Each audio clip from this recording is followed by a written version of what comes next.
ਤਾਂ ਨਿਊਜ਼ 18 ਤੇ ਕਰੋਨਾ ਦਾ ਪਲ-ਪਲ ਦਾ ਅਪਡੇਟ ਅਸੀਂ ਆਪਣੇ ਦਰਸ਼ਕਾਂ ਨੂੰ ਦੇ ਰਹੇ ਹਾਂ। ਪੰਜਾਬ ਦੇ ਨਾਲ ਜੁੜੀਆਂ 10 ਵੱਡੀਆਂ ਗੱਲਾਂ ਤੁਹਾਨੂੰ ਦੱਸ ਦਿੰਨੇ ਆ। ਪੰਜਾਬ ਦੇ ਵਿੱਚ ਹੁਣ ਤੱਕ ਕਰੋਨਾ ਦੇ 1885 ਕੇਸ ਸਾਹਮਣੇ ਆ ਚੁੱਕੇ ਨੇ ਤੇ 24 ਘੰਟਿਆਂ ਦੇ ਵਿੱਚ ਹੀ 100 ਨਵੇਂ ਕੇਸ ਲਗਭਗ ਜਿਹੜੇ ਉਹ ਸਾਹਮਣੇ ਆ ਗਏ ਨੇ। ਇਕੱਲੇ ਰੋਪੜ ਦੀ ਗੱਲ ਕੀਤੀ ਜਾਵੇ ਤਾਂ ਰੋਪੜ ਦੇ ਵਿੱਚ 34 ਕੇਸ ਸਾਹਮਣੇ ਆਏ ਨੇ, ਜਿਸ ਦੇ ਨਾਲ ਰੋਪੜ ਦੇ ਵਿੱਚ ਅੰਕੜਾ 55 ਤੱਕ ਪਹੁੰਚ ਗਿਆ ਹੈ। ਰੋਪੜ ਦੇ ਵਿੱਚ ਸਿਵਲ ਹਸਪਤਾਲ ਦੇ ਐਸਐਮਓ ਵੀ ਕਰੋਨਾ ਦੀ ਲਪੇਟ ਦੇ ਵਿੱਚ ਨੇ। ਇਸ ਤੋਂ ਇਲਾਵਾ 6 ਹੈਲਥ ਵਰਕਰਸ ਵੀ ਕਰੋਨਾ ਪੋਜ਼ਿਟਿਵ ਪਾਏ ਗਏ ਨੇ। ਹਾਲਾਂਕਿ ਪਹਿਲਾਂ ਰੋਪੜ ਤੋਂ 46 ਕੇਸ ਸਾਹਮਣੇ ਆਉਣ ਦੀ ਗੱਲ ਕਹੀ ਜਾ ਰਹੀ ਸੀ, ਪਰ 12 ਕੇਸ ਦੂਜੇ ਜ਼ਿਲ੍ਹਿਆਂ ਦੇ ਨਾਲ ਸੰਬੰਧਿਤ ਹੋਣ ਕਾਰਨ ਉੱਥੇ ਸ਼ਿਫਟ ਕਰ ਦਿੱਤੇ ਗਏ ਨੇ ਤੇ ਫਤਿਹਗੜ੍ਹ ਸਾਹਿਬ ਦੇ ਵਿੱਚ 20 ਨਵੇਂ ਮਾਮਲੇ ਸਾਹਮਣੇ ਆਏ ਨੇ। ਹੁਣ ਤੱਕ 48 ਕੇਸ ਇੱਥੇ ਜਿਹੜੇ ਰਿਪੋਰਟ ਕੀਤੇ ਗਏ ਨੇ। ਅੰਮ੍ਰਿਤਸਰ ਦੀ ਗੱਲ ਕੀਤੀ ਜਾਵੇ ਤਾਂ 8 ਨਵੇਂ ਮਾਮਲੇ। ਅੰਮ੍ਰਿਤਸਰ ਦੇ ਵਿੱਚ ਸਭ ਤੋਂ ਜ਼ਿਆਦਾ ਮਾਮਲੇ ਕਰੋਨਾ ਦੇ ਹੁਣ ਤੱਕ 295 ਮਾਮਲੇ ਸਾਹਮਣੇ ਆ ਚੁੱਕੇ ਨੇ। ਸਭ ਤੋਂ ਜ਼ਿਆਦਾ ਪੰਜਾਬ ਦੇ ਵਿੱਚ ਜਿਹੜੇ ਸ਼ਹਿਰ ਦੇ ਵਿੱਚ ਕੇਸ ਨੇ ਤਾਂ ਉਹ ਅੰਮ੍ਰਿਤਸਰ ਹੈ। ਇਸ ਤੋਂ ਇਲਾਵਾ ਮਾਨਸਾ ਤੇ ਗੁਰਦਾਸਪੁਰ ਦੇ ਵਿੱਚ ਵੀ 12 ਨਵੇਂ ਮਾਮਲੇ ਸਾਹਮਣੇ ਆਏ ਨੇ। ਮੋਗਾ ਦੇ ਵਿੱਚ 2 ਅਤੇ ਨਵਾਂ ਸ਼ਹਿਰ 'ਚ 1 ਮਾਮਲਾ ਸਾਹਮਣੇ ਆਇਆ ਹੈ। ਕਪੂਰਥਲਾ ਦੇ ਵਿੱਚ 2 ਪੁਲਿਸ ਮੁਲਾਜ਼ਮਾਂ ਦੇ ਵਿੱਚ ਕਰੋਨਾ ਦੀ ਪੁਸ਼ਟੀ ਹੋਈ ਹੈ। ਪੰਜਾਬ ਦੇ ਵਿੱਚ ਹੁਣ ਤੱਕ 31 ਲੋਕਾਂ ਦੀ ਜਾਨ ਚਲੀ ਗਈ ਹੈ, ਜਦਕਿ 166 ਲੋਕਾਂ ਨੇ ਕਰੋਨਾ ਨੂੰ ਹਰਾਇਆ ਹੈ। ਤਾਂ ਹੁਣ ਜਿਹੜੇ ਫਰੰਟ ਲਾਈਨ ਵਾਰੀਅਰਸ ਨੇ ਉਹਨਾਂ ਤੇ ਵੀ ਕਰੋਨਾ ਦੀ ਮਾਤ ਪੈਣੀ ਸ਼ੁਰੂ ਹੋ ਗਈ ਹੈ। ਰੋਪੜ ਦੇ ਵਿੱਚ ਡਾਕਟਰ, ਹੈਲਥ ਵਰਕਰਸ ਤਾਂ ਕਪੂਰਥਲਾ ਦੇ ਵਿੱਚ ਪੁਲਿਸ ਮੁਲਾਜ਼ਮਾਂ ਦੇ ਵਿੱਚ ਪੁਸ਼ਟੀ ਹੋਈ ਹੈ।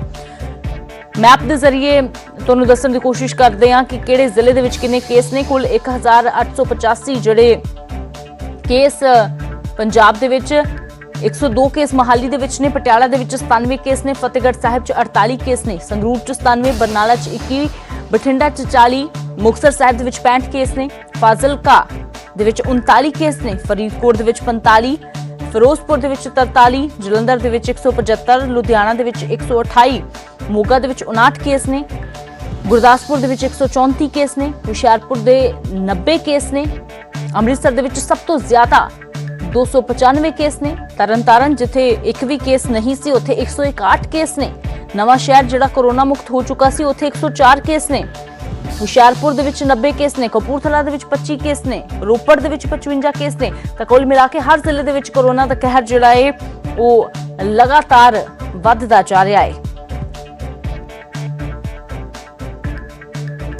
ਤਾਂ ਗੱਲ ਕਰਦੇ ਹਾਂ ਪੰਜਾਬ ਕੈਬਨਿਟ ਦੀ, ਜਿਸ ਦੀ ਅੱਜ ਅਹਿਮ ਬੈਠਕ ਹੋਣ ਜਾ ਰਹੀ ਹੈ। ਇਹ ਬੈਠਕ ਅਹਿਮ ਇਸ ਲਈ ਵੀ ਕਿਉਂਕਿ ਪਿਛਲੀ ਬੈਠਕ ਦੇ ਵਿੱਚ ਮੰਤਰੀਆਂ ਤੇ ਅਫਸਰਾਂ ਦੀ ਤਕਰਾਰ ਹੋਈ ਸੀ। ਇਸ ਦੌਰਾਨ ਮੰਤਰੀਆਂ ਦੇ ਵੱਲੋਂ ਬੈਠਕ ਛੱਡ ਕੇ ਚਲੇ ਜਾਣਾ, ਜਿਸ ਤੋਂ ਬਾਅਦ ਹੁਣ ਅਗਲੀ ਬੈਠਕ ਹੋਣ ਜਾ ਰਹੀ ਹੈ, ਜਿਸ ਲਈ ਸਭ ਦੀਆਂ ਨਜ਼ਰਾਂ ਟਿਕੀਆਂ ਹੋਈਆਂ ਨੇ ਕਿਉਂਕਿ 9 ਮਈ ਨੂੰ ਪ੍ਰੀ ਕੈਬਨਿਟ ਦੀ ਮੀਟਿੰਗ ਦੇ ਦੌਰਾਨ ਤਕਰਾਰ ਹੋ ਗਈ ਸੀ। ਮੁੱਖ ਸਕੱਤਰ ਦੇ ਨਾਲ ਸ਼ਰਾਬ ਪਾਲਿਸੀ ਤੇ ਮੰਤਰੀਆਂ ਦੀ ਮੁੱਖ ਸਕੱਤਰ ਦੇ ਨਾਲ ਬਹਿਸ ਹੋ ਗਈ ਸੀ, ਜਿਸ ਤੋਂ ਬਾਅਦ ਅੱਜ ਦੀ ਮੀਟਿੰਗ ਤੇ ਸਭ ਦੀਆਂ ਨਜ਼ਰਾਂ ਟਿਕੀਆਂ ਹੋਈਆਂ ਨੇ ਕਿਉਂਕਿ ਅੱਜ ਦੀ ਮੀਟਿੰਗ ਦੇ ਵਿੱਚ ਸ਼ਰਾਬ ਪਾਲਿਸੀ ਸਣੇ ਕਈ ਮੁੱਦਿਆਂ ਤੇ ਜਿਹੜੀ ਉਹ ਚਰਚਾ ਸੰਭਵ ਹੈ। ਤਾਂ ਪਿਛਲੀ ਪ੍ਰੀ ਮੀਟਿੰਗ ਦੇ ਵਿੱਚ ਤਕਰਾਰ ਹੋਈ, ਜਿਸ ਤੇ ਲਗਾਤਾਰ ਸਿਆਸਤ ਵੀ ਪੱਖੀ, ਵਿਰੋਧੀਆਂ ਨੇ ਖੂਬ ਸਿਆਸੀ ਰੋਟੀਆਂ ਵੀ ਸੇਕੀਆਂ, ਸਰਕਾਰ ਨੂੰ ਨਿਸ਼ਾਨੇ ਤੇ ਵੀ ਲਿਆ।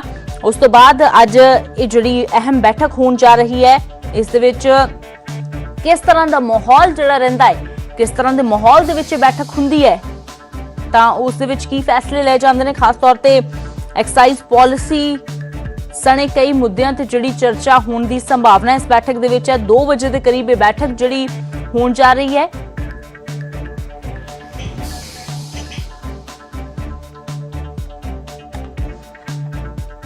ਤਾਂ ਪੰਕਜ ਕਪਾਹੀ ਮੇਰੇ ਸਹਿਯੋਗੀ ਫੋਨ ਲਾਈਨ ਤੇ ਜੋੜ ਗਏ ਨੇ। ਤਾਂ ਪੰਕਜ, ਐਕਸਾਈਜ਼ ਪਾਲਿਸੀ ਤੇ ਵੀ ਨਜ਼ਰਾਂ ਟਿਕੀਆਂ ਹੋਈਆਂ ਨੇ ਕਿਉਂਕਿ ਸ਼ਰਾਬ ਦਾ ਮੁੱਦਾ ਇਸ ਵੇਲੇ ਵੱਡਾ ਮੁੱਦਾ ਬਣਿਆ ਹੋਇਆ ਹੈ। ਇਸ ਤੋਂ ਇਲਾਵਾ ਤਕਰਾਰ ਤੋਂ ਬਾਅਦ ਕਿਸ ਤਰ੍ਹਾਂ ਦੇ ਮਾਹੌਲ ਦੇ ਵਿੱਚ ਅੱਜ ਦੀ ਬੈਠਕ ਹੁੰਦੀ ਹੈ, ਇਹ ਵੀ ਕਾਫੀ ਅਹਿਮ ਹੈ। ਬਿਲਕੁਲ 2 ਵਜੇ ਦੇ ਕਰੀਬ ਇਹ ਬੈਠਕ ਹੋਣੀ ਹੈ ਔਰ ਐਕਸਾਈਜ਼ ਪਾਲਿਸੀ ਤੋਂ ਇਲਾਵਾ ਮੰਡੀਆਂ ਦੇ ਵਿੱਚ ਜਿਹੜੀ ਕਣਕ ਪਈ ਹੈ ਉਹ ਕਿੰਨੀ ਕੁ ਉਸਦੀ ਚੁਕਾਈ ਹੋ ਗਈ ਹੈ ਔਰ ਕਿਸ ਤਰੀਕੇ ਨਾਲ ਅੱਗੇ ਚੁਕਾਈ ਹੋਏਗੀ, ਇਹ ਵੀ ਮਸਲਾ ਪਸਾਰਿਆ ਜਾਏਗਾ। ਲੇਕਿਨ ਸਭ ਤੋਂ ਅਹਿਮ ਇਹ ਹੈ ਕਿ ਪ੍ਰੀ ਕੈਬਨਿਟ ਦੀ ਜਿਹੜੀ ਬੈਠਕ ਹੋਈ ਸੀ, ਜਿਸ ਵਿੱਚ ਚੀਫ ਸੈਕਟਰੀ ਵਰਸਸ ਮੰਤਰੀਆਂ ਦੇ ਖੜਕਾ ਤੜਕਾ ਹੋ ਗਿਆ ਸੀਗਾ ਔਰ ਇਤਿਹਾਸ 'ਚ ਪਹਿਲੀ ਵਾਰ ਹੋਇਆ ਹੈ ਕਿ ਮੰਤਰੀਆਂ ਨੇ ਪ੍ਰੀ ਕੈਬਨਿਟ ਦੀ ਬੈਠਕ ਜਿਹੜੀ ਆ ਵਾਕਆਊਟ ਕੀਤਾ ਹੋਵੇ, ਤਾਂ ਉਹ ਮਸਲਾ ਜ਼ਰੂਰ ਉੱਠੇਗਾ। ਦੂਸਰਾ ਇਹ ਹੈ ਕਿ ਵਾਕਆਊਟ ਹੋਇਆ ਕਿਉਂ, ਉਸਦੀ ਵੱਡੀ ਵਜ੍ਹਾ ਇਹ ਸੀਗੀ ਕਿ ਜੋ ਨਵੀਂ ਐਕਸਾਈਜ਼ ਪਾਲਿਸੀ ਆ ਰਹੀ ਹੈ ਉਸ ਵਿੱਚ ਇਹ ਕਿਹਾ ਜਾ ਰਿਹਾ ਹੈ ਕਿ ਸ਼ਰਾਬ ਦੇ ਉੱਤੇ ਟੈਕਸ ਨਹੀਂ ਲੱਗੇਗਾ।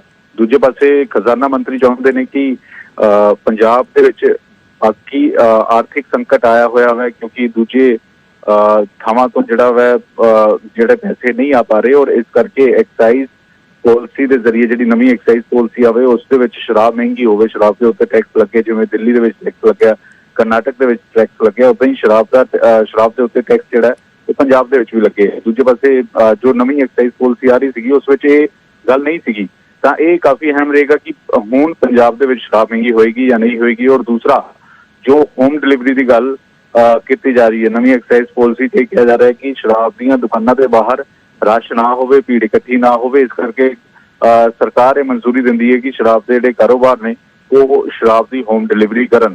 ਲੇਕਿਨ ਕਾਂਗਰਸ ਦੇ ਵਿੱਚ ਹੀ ਦੋ ਧੜੇ ਇਸ ਮੁਤਲਕ ਹੋ ਰਹੇ ਨੇ। ਕੱਲ ਤ੍ਰਿਪਤ ਬਾਜਵਾ ਹੋਰਾਂ ਨੇ ਵੀ ਕਿਹਾ ਕਿ ਸ਼ਰਾਬ ਦੀ ਹੋਮ ਡਿਲੀਵਰੀ ਨਹੀਂ ਹੋਣੀ ਚਾਹੀਦੀ।